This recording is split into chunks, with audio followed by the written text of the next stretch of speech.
আমি চাই ও বাংলাদেশের সব লেভেলের ক্যাপ্টেন্সি করব। চেষ্টা করতাম, হয়তোবা কতটা সাকসেস হইতাম তা জানি না। খুলনায় আমাদের একটা নিজেদেরই ক্লাব আছে, যে ক্লাবের সভাপতি মিরাজ এখন ওর পৃষ্ঠপোষকতা করে, অর্থনৈতিক এবং সব ধরনের সহযোগিতাই মিরাজই করে। মিরাজ সবসময় আপনার কথা আমাকে বলে, ইভেন আমার সৌভাগ্য হয়েছে আমি বলবো যে ওর মতো একজন এত বড় তার ক্রিকেটারের সাথে আমি বিভিন্ন দেশে ঘোরার সুযোগ হয়েছে। যেহেতু আমি একটা কোম্পানির প্রতিনিধিত্ব করি, স্পন্সর কোম্পানির প্রতিনিধি হিসেবে আমাকে বিভিন্ন দেশে যেতে হয়।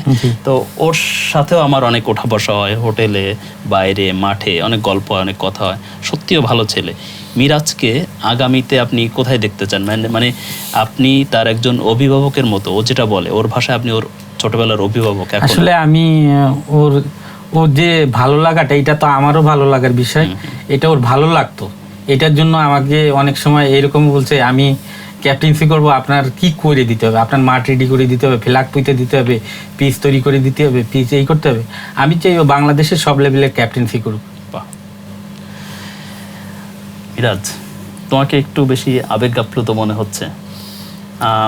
এখন তুমি বোধহয় 1 মাস বা 1.5 মাসের মতো ফ্রি আছো। এই সময়টা তোমার প্ল্যানিং কি?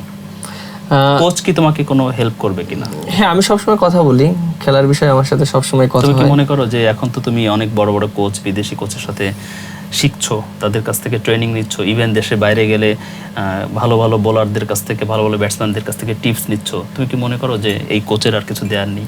না, অবশ্যই অনেক কিছু দেওয়ার আছে। একটা জিনিস দেখেন যে আল মাহমুদ ভাই, সত্যি কথা বলতে, যে তিনি হয়তো অনেক বড় লেভেলে ক্রিকেট খেলেনি, বাট তার ক্রিকেট সেন্স অনেক বেশি, কারণ সে প্রচুর পরিমাণে খেলা দেখে। আর এটা এখন না, আমাদের সাথে তো সবসময় কথা হয়, আড্ডা হতো। এবং আমি যতটুকু জানি, বাংলাদেশে যখন মানুষ টিভিতে খেলা দেখতো না, রেডিওতে খেলা শুনতো, তখন থেকেই সে চলে যেত আমাদের খুলনা থেকে, সেই যশোরে নাকি খেলা দেখাতো বলতে এন্টিনা টেনে 2-1টা চ্যানেলে খেলা দেখাতো, আবার হয়তো আপনার রেডিওতে শোনাতেন। তো তখন সেই আমল থেকেই সে এই খেলার প্রতি ভালোবাসা এবং ডেডিকেট তখন থেকেই শোনে, এইসব গল্প আমরা জানি।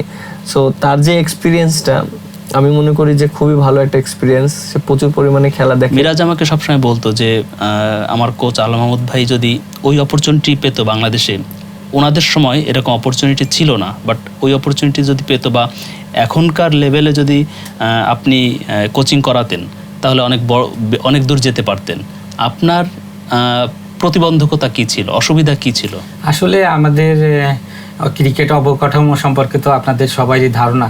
ক্রিকেটটা নিয়ে আমরা যত চিন্তা করি, ওইভাবে তৃণমূল পর্যায় থেকে আমরা ওইভাবে কাউরে নিয়ে চিন্তা করি না। আমাদের মতো লোক তো তৃণমূল পর্যায়ে, আমাদেরকে নিয়ে যদি ভাবতো, আমাদের নিয়ে সামনে আনতো, আমরাও ক্রিকেট, টেস্ট বলেন, ওয়ানডে বলেন, ক্রিকেটটা কী টাইপের, কীভাবে কোন মেজাজের ক্রিকেট খেলা, কোনভাবে প্লেয়ার আগায় যাবে, কোনভাবে দেশের ক্রিকেটটা আগায় যাবে, কোনভাবে দেশের লিগ ভালো পর্যায়ে যাবে, কোনভাবে ইন্টারন্যাশনাল চেষ্টা করতাম। হয়তোবা কতটা সাকসেস হইতাম তা জানি না, কিন্তু কাজ করার সুযোগ পাইলে করতাম বা দেখতাম। এখন কি করছেন খুলনায়? এখন কি করছেন? এখনো কোচিং করাই। আচ্ছা, কোন লেভেলকে কোচিং করান? আমাদের সব লেভেলেরই আছে, কেউ প্রথম বিভাগ খেলে, কেউ দ্বিতীয় বিভাগ খেলে।